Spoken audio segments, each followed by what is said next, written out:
Good morning, everyone. Thank you for joining us today to celebrate the announcement of UMASS Dartmouth receiving a $3.6 million grant from the Office of Naval Research. My name is Ramprasad Balasubramanian, or Ram Bala. I'm the Vice Chancellor for Research and Innovation at UMass Dartmouth, and the founding director of the Marine and Undersea Technology Research Program, or MUST, as we like to call it. I welcome Congressman Keating, our esteemed colleagues from the Office of Naval Research, Naval Undersea Warfare Center, or NUIC, our industry partners, faculty, and students. Today marks our fourth time together, celebrating UMass Dartmouth's partnership with the Office of Naval Research, and the Naval Undersea Warfare Center on research, economic development, and educational focus in the blue economy sectors. At UMass Dartmouth, our research impact is exemplified in the successes in the marine science and technology areas more than any other. Our strengths in marine technology are spread over the colleges of engineering, arts and sciences, and the School for Marine Science and Technology. This expertise has been supported by the Office of Naval Research 4 years in a row at a total of $6.5 million from MUST alone. These awards currently fund 29 projects involving 38 UMass Dartmouth faculty and 25 external collaborators, including 15 from NUIC and 13 faculty from several national research universities, such as Woods Hole Oceanographic Institute, Scripps Institute for Oceanography, MIT Lincoln Lab, the University of California, Irvine, University of Virginia, University of Rhode Island, UMass Lowell, UMass Amherst, and Michigan State University. MUST has also engaged more than 150 graduate and undergraduate students at UMass Dartmouth. We have a long history of collaboration with NUIC, and we are the second largest suppliers of technical workforce. NUIC Newport and UMass Dartmouth have partnered in many ways, including in research, capstone, internships, and training in the areas such as autonomous underwater vehicles, acoustics, signal processing, and photonics research. I'm excited that this fourth round of the Office of Naval Research Award funds projects that focus on improving sensors for unmanned undersea vehicles, wave energy conversion, underwater data transmission and detection systems, and the impact of marine species in wind farm areas. Together with ONR and NUIC, UMass Dartmouth is addressing the US Navy's two greatest needs, cutting-edge research and a highly skilled technical workforce. We have a great program for you today, so let's get started. I want to begin by introducing our first speaker, Mr. Ron Veen, the Technical Director of the Naval Undersea Warfare Center, Division Newport. In this role, he is responsible for providing research and development, testing and evaluation, engineering, analysis and assessment, as well as fleet support capabilities for submarines, autonomous underwater systems, and offensive and defensive undersea weapon systems. He is responsible for stewarding existing and emerging technologies to advance state-of-the-art capabilities in undersea warfare. Mr. Veen also serves as the Director of Undersea Warfare Systems Engineering, overseeing 12 technical warrant holders to ensure that the Navy maintains its position as the foremost technical authority over a broad portfolio of undersea warfare systems.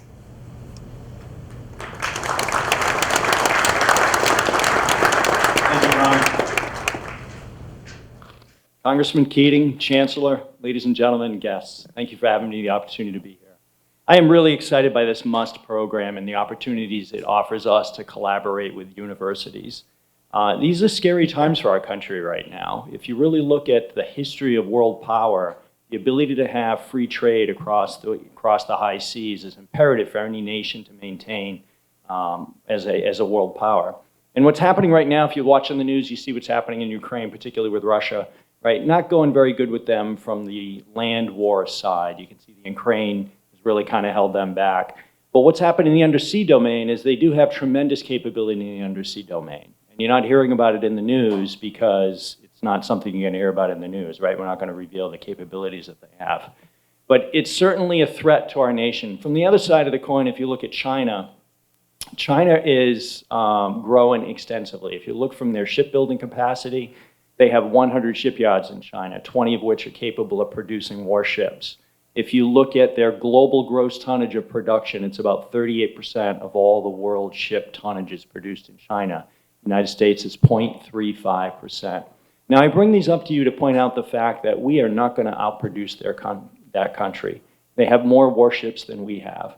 And what we're relying on is technology. Technology is what we're relying on to maintain freedom on the high seas. If you look at the South China Sea, there's lots of investment going on in China in that area, particularly on the Spratly Islands.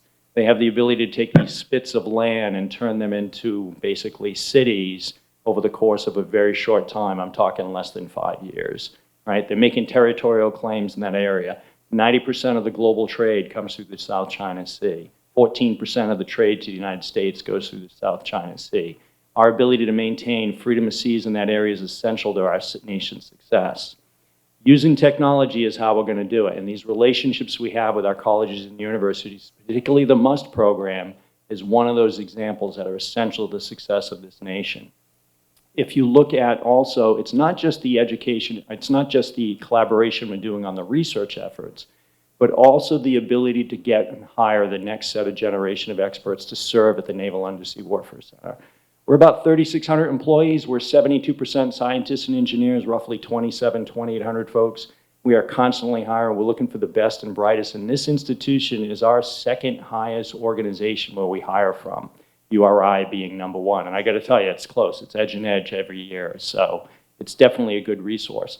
Quite literally, I'm one of the examples of the successes of this great organization right here, UMASS Dartmouth. I graduated in 1989. Served my entire career at the Naval Undersea Warfare Center. It's been a great ride. And this organization is what actually helped me start my career way back when, 34 years ago. So it's been really good. So I'd just like to say I'm really excited by having this opportunity for 2 points. A, the collaboration, using the best minds in this country to help maintain who we are. And B, so we can get those next generation of experts so we continue to advance the state of the art in undersea warfare. So thank you all. I appreciate this invitation for being here, and I'm really excited by this opportunity.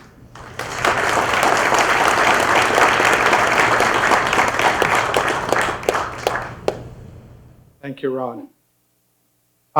It's my immense pleasure to introduce Dr. Tom Drake. Dr. Drake leads ONR's Ocean Battle Space Sensing Department. The department is responsible for Navy and Marine Corps science and technology in ocean and meteorological science, undersea warfare, mine warfare, space technology, and marine mammals. Dr. Drake is also responsible for planning, executing, and managing integrated basic research, applied research, and advanced technology development of ONR programs in the areas as the director of ONR's Ocean, Atmosphere, and Space Research Divisions. Dr. Drake is currently the U.S. National Representative for the Maritime Systems Group of the Technical Cooperation Program, coordinating technology among the U.S., UK, Canada, Australia, and New Zealand. Before joining the Federal Civilian Service, Dr. Drake was a tenured professor at North Carolina State University, conducting research and teaching courses in terrestrial and coastal superficial processes. He was also a research oceanographer at Scripps Institute of Oceanography at the University of California, San Diego, and studied near-term and riverine sediment transport. Dr. Tom.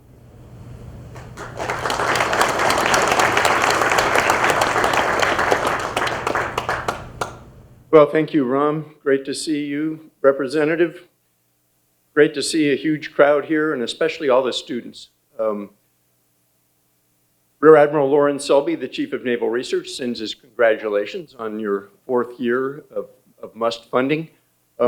We are just the conduit to provide you the ability to move forward. And as Ron said, 2 main goals: cutting-edge research on behalf of the Navy and the Marine Corps, and enhancing the nation's future by developing students and moving them into positions where they can continue to do their cutting-edge research. So ONR is really the foundry of the S&T capabilities of the Navy and the Marine Corps. So oftentimes it takes us 10 or 20 years to make something happen. If you look in the back, you'll see undersea vehicles. We started developing those in the early 90s.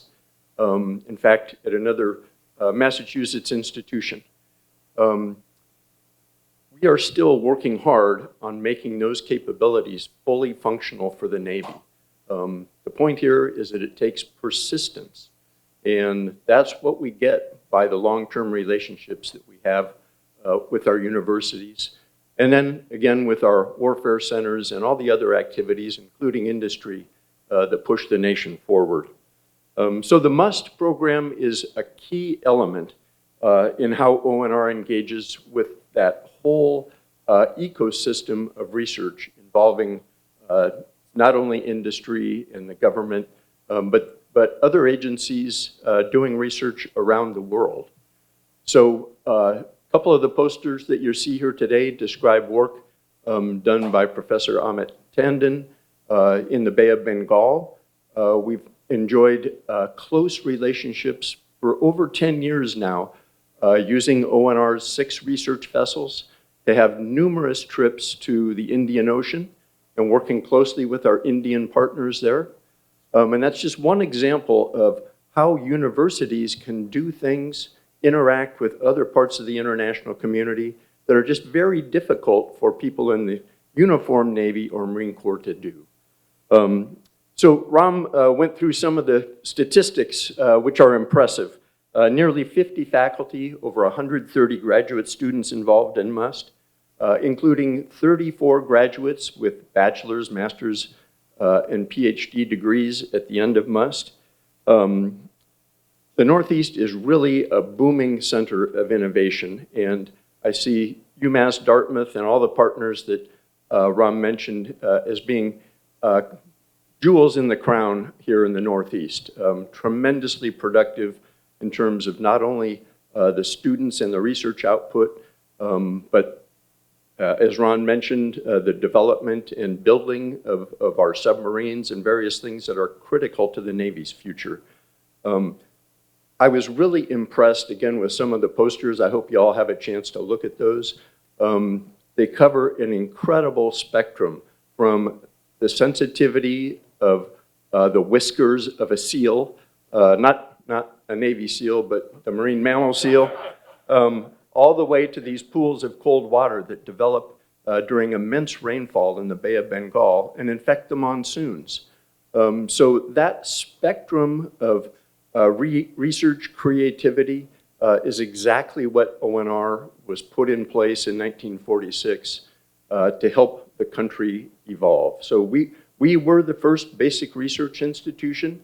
1950, the National Science Foundation came along and kind of copied the way we do work. So we're very pleased to be a long-standing. We hit 75 years a couple years ago, and MUST and the other proponents have been incredible participants in ONR's history. So congratulations again to the MUST team, and looking forward to continued interactions and the development of more students and great talent here. Thank you.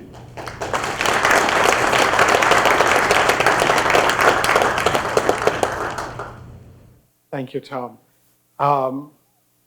It's my pleasure to introduce Chancellor of UMass Dartmouth, Dr. Mark Fuller, who was specifically told not to go into a long introduction. So I will keep it short. Dr. Mark Fuller.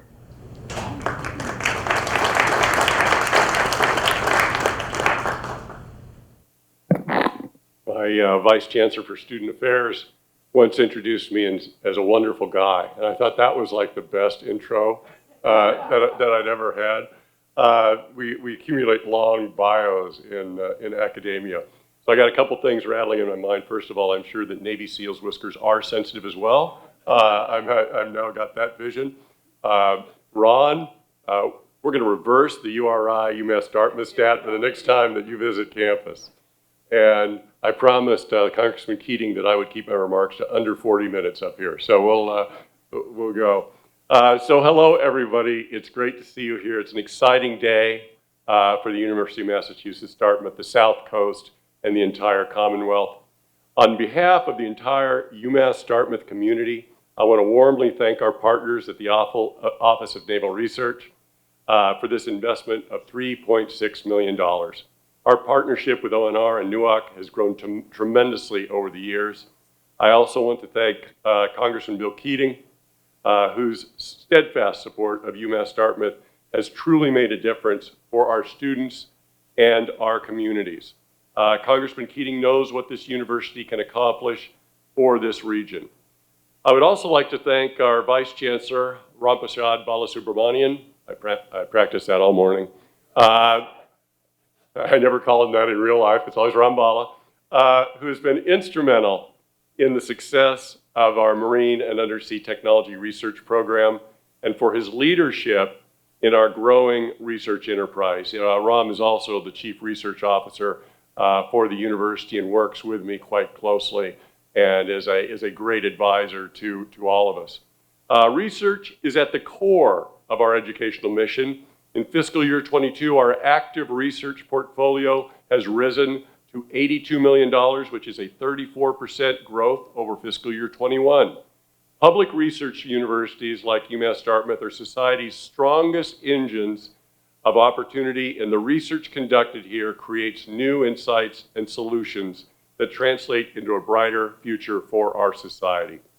But what strikes me more than anything about UMass Dartmouth is how research directly affects our students. Our faculty researchers conduct research in areas like cybersecurity. Our Dean of the College of Engineering is in the back.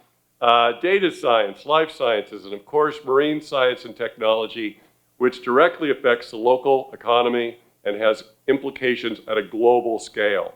But they also teach here. They don't just research.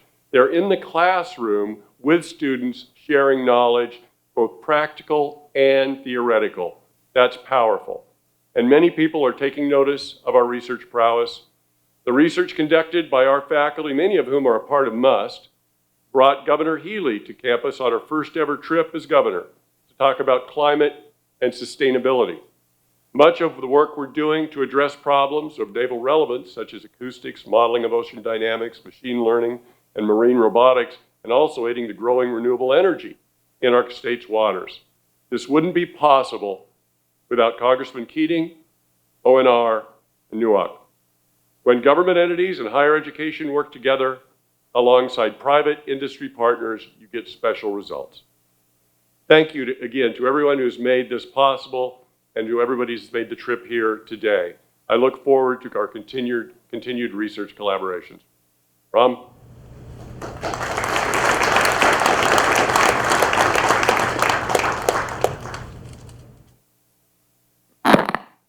Not nearly as tall, so thank you, Chancellor. Our final speaker is Congressman Bill Keating, who has represented Massachusetts' 9th Congressional District since November 2nd, 2010. Congressman Keating is a senior member of the House, sitting on both the Foreign Affairs and Armed Services Committee. He currently serves as the chairman of the Europe, Eurasia, Energy and Environment Subcommittee of the House Foreign Affairs Committee. He also sits on the Foreign Affairs Subcommittee on the Middle East, North Africa, and International Terrorism, as well as the Armed Services Subcommittees for Strategic Forces and Intelligence and Emerging Threats and Capabilities. Through his work, he has cemented his role as one of Congress's lead national security and foreign policy experts. Congressman Keating has long advocated for UMass Dartmouth and our blue economy research. I'm pleased to introduce Congressman Bill Keating to celebrate our latest ONR grant and discuss its impact on our region.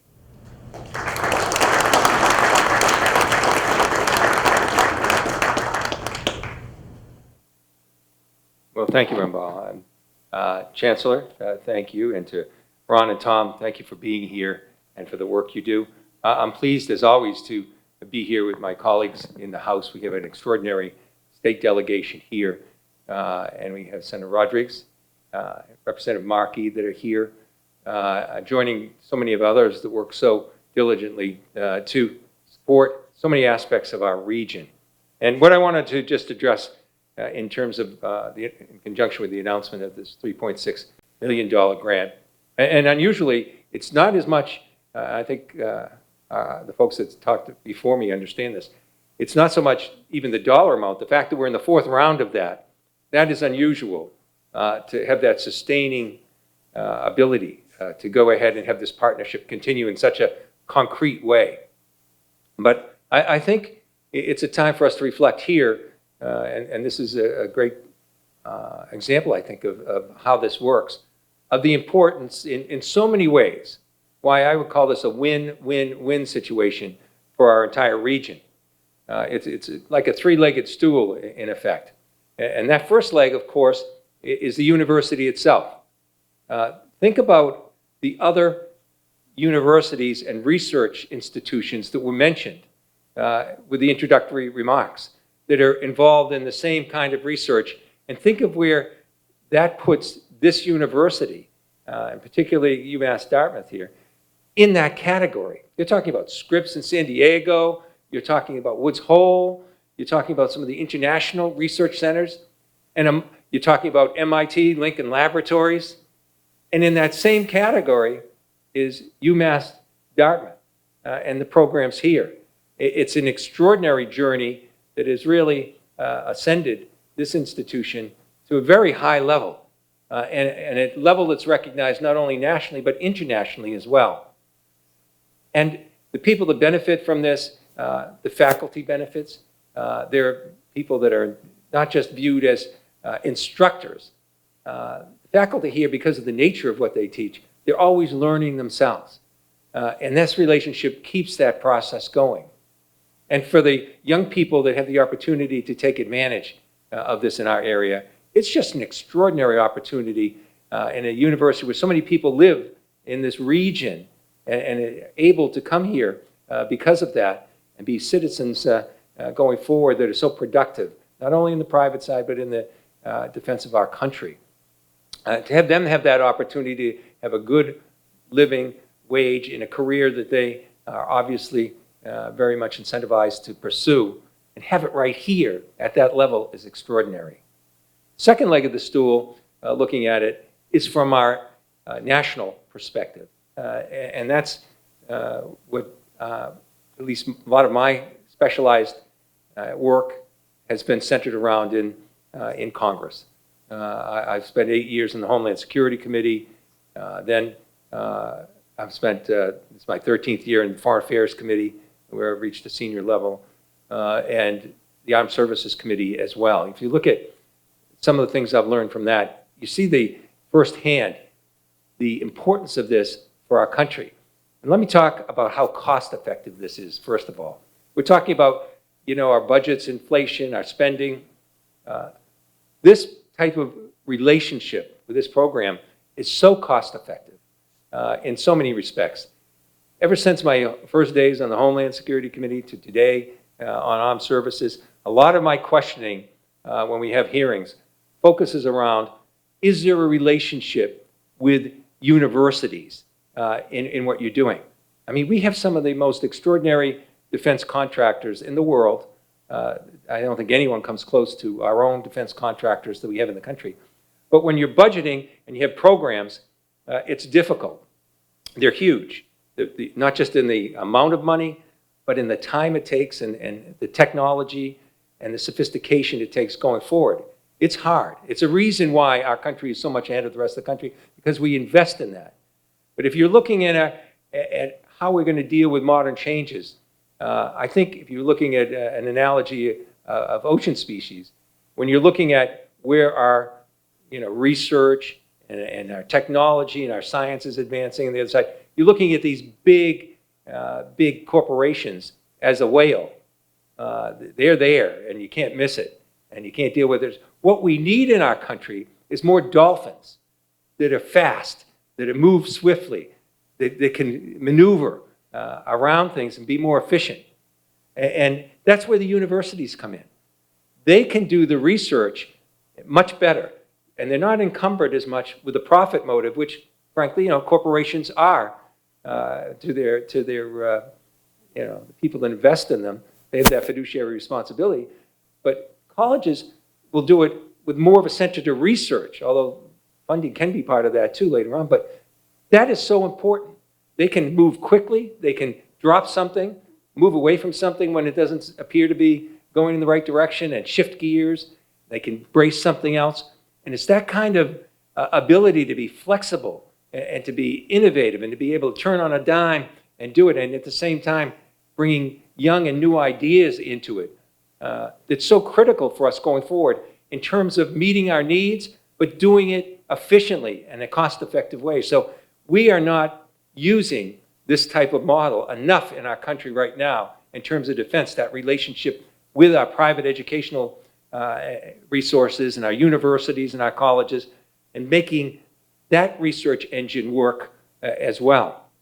And that's something that's so critical. It's also obviously critical because as we're in these committees and as I'm listening to the people that are leading our country in terms of our national security, there's a huge gap in attracting qualified, educated, trained individuals to these critical roles.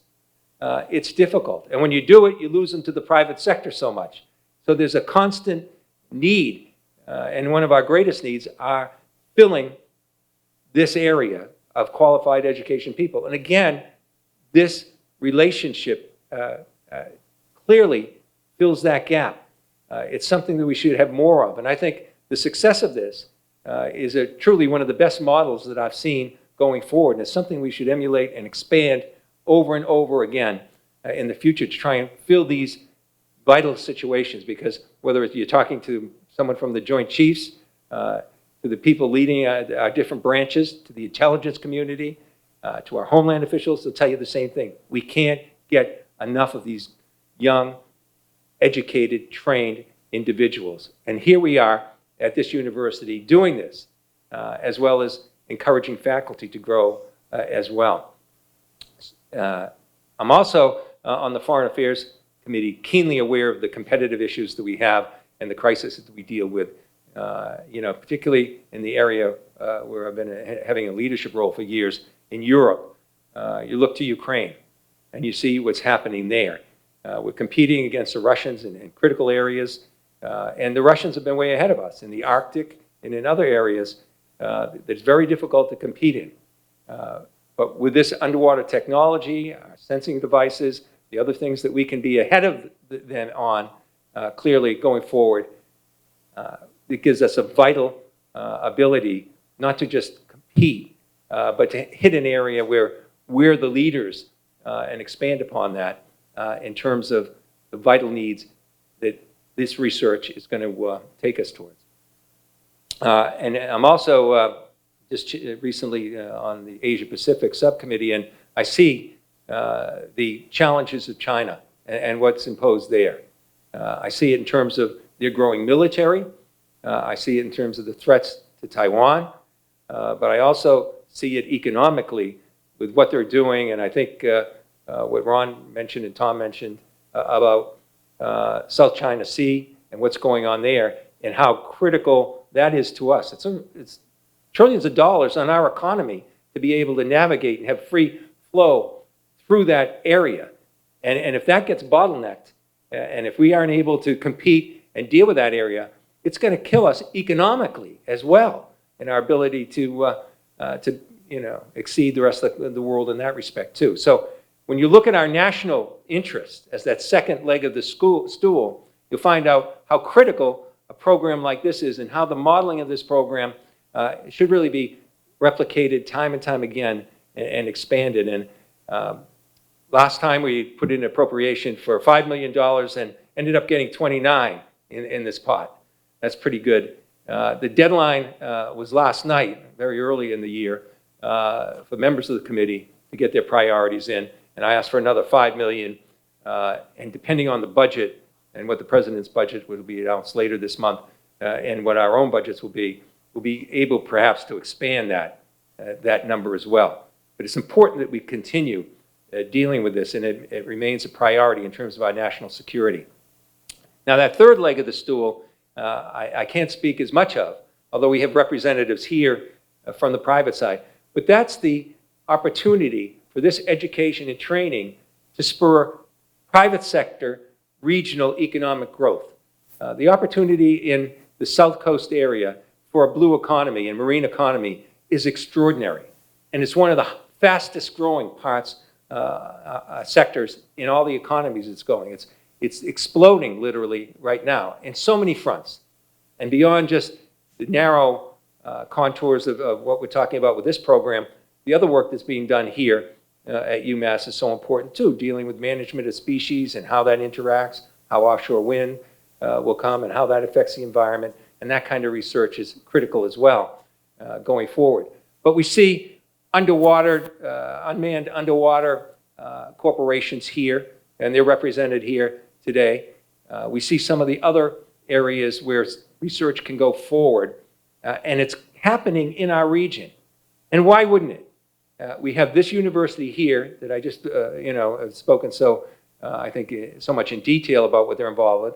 But we have Mass Maritime, one of the leading universities, schools in the country in terms of engineering and marine engineering. And we have the Woods Hole Oceanographic Institute. We have Joint Base Cape Cod, not far from here. All of these areas in one area that is geographically centered around the coast.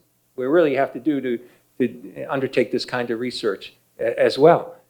So this kind of investment here in this school is going to be part of an exploding economic region that I often equate to the marine Silicon Valley of our country. This is where the action will take place going forth. And again, this investment is going to encourage that kind of growth. We already see it happening with the unmanned underwater areas. And we also, with artificial intelligence that goes with that too, you're going to see an expansion that's forward. So I just want to congratulate everyone that's so much a part of this, the students, the faculty, our friends in the U.S. Navy, and all the people that are here on the private side to bring us together to what will be a current success, but I think an exploding future.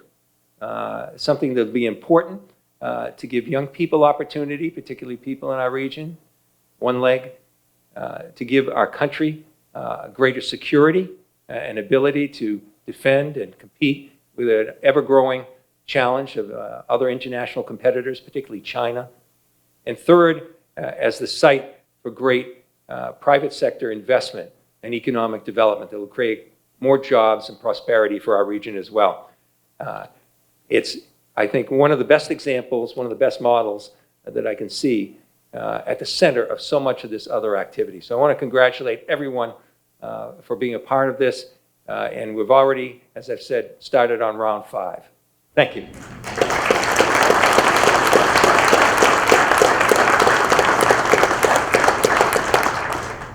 Thank you, Congressman Keating. I'm going to go off script for a second.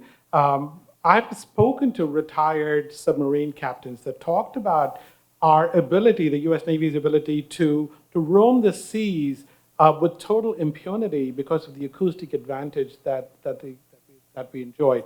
And that gap has shrunk considerably because of 2 reasons. One is intellectual property theft, and second is really investments by states like Russia and China in their own technology development. And a program like MUST is going to allow us to regain that advantage. So I'm very grateful to Congressman Keating for the support and to ONR and NUIC for their collaboration. So I'll get back to my script now. So I want to thank everyone for being here. And I also want to acknowledge several folks, Dan Dietz of the Office of Naval Research, who served as our program manager. We also have several important partners here. I want to recognize Dr. Vic Ricci, who's been a great friend, certainly to me and the university, Jason Gomez, CTO at NUIC, Liz Magriola, Deputy CTO, who's been a great partner for me in finding collaborators at NUIC. I want to acknowledge our local legislative delegation who are here, including Senator Rodericks. Thank you, sir. And Representative Chris Markey, thank you for being here. It takes a tremendous amount of effort to make a program like MUST possible. I'd be remiss if I didn't acknowledge the extraordinary work of my research team, the Office of Research and Innovation that really make this, administering this program, rather complex program, possible. So again, thank you all for joining us here. Please take some time to visit our students and faculty at their posters. And also I want to thank our industry partners who brought a lot of their toys with them that we have used in our research programs here. So thank you all for being here.